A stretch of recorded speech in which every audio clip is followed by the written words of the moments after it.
My name is Daniel.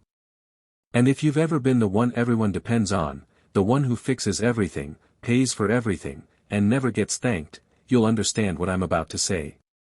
In my family, love wasn't given. It was earned, usually with a receipt attached.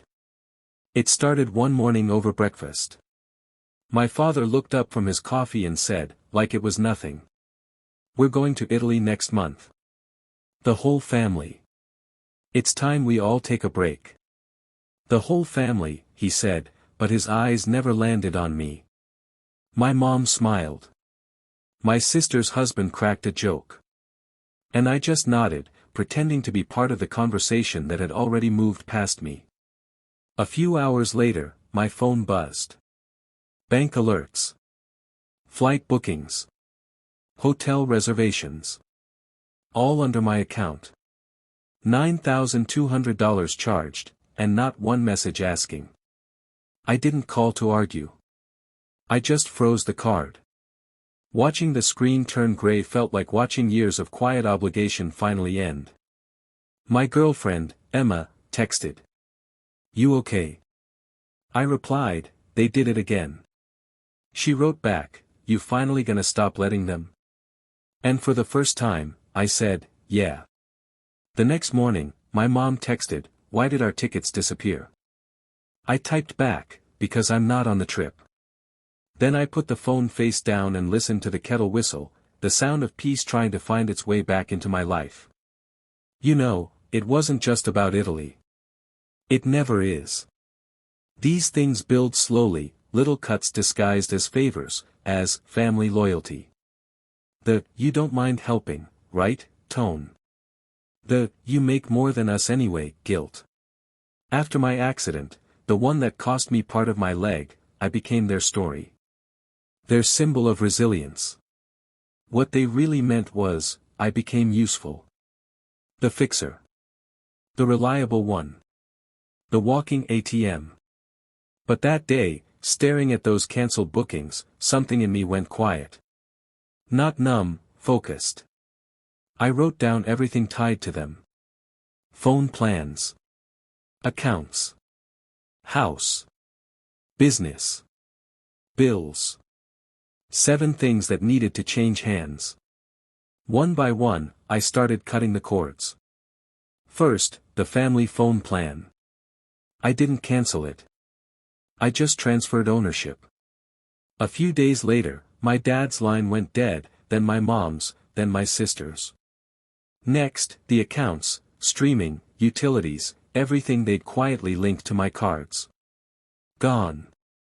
Then the house, the one they lived in but I paid for the upgrades on. Smart locks, Wi-Fi, the whole system under my name. I disconnected it all. Not out of anger. Out of clarity. By the end of the day, the silence in my apartment didn't feel lonely. It felt earned. The fallout came fast. Missed calls. Guilt texts. "You're overreacting. We're family. After everything we did for you." Funny how people rewrite history the moment their access disappears. They called me selfish. Ungrateful. But boundaries always look like betrayal to people who benefit from your lack of them. I started keeping records, screenshots, receipts, voice notes. I called the folder the ledger. Not to get even, just to stay honest with myself. Then I sent it to a few relatives who still thought I was exaggerating. By the next morning, everything changed. My mom deactivated her Facebook. My sister stopped posting "family first" quotes. My dad changed his number. No confrontation. Just truth doing what it does best, cleaning the room. A week later, a knock hit my door. It was them, my parents and my sister, rehearsed expressions, soft voices. "We're not here to fight," Mom said. "We want to make things right." I looked at them, really looked. And I saw fear. Not regret. "You don't miss me," I said. "You miss control." They tried tears, apologies, promises. My dad said, "Let's heal, Daniel. We're still family. I said, no, Dad. You're a company that just lost its funding. Silence. Then I closed the door, quiet, final, sacred. Months passed. No drama. No guilt. Just space. I started running again. The rhythm of my prosthetic against the pavement sounded like punctuation, like each step was sealing a chapter. Sometimes, I miss them. Not who they are, who I wanted them to be. But peace isn't the absence of people. It's the presence of self.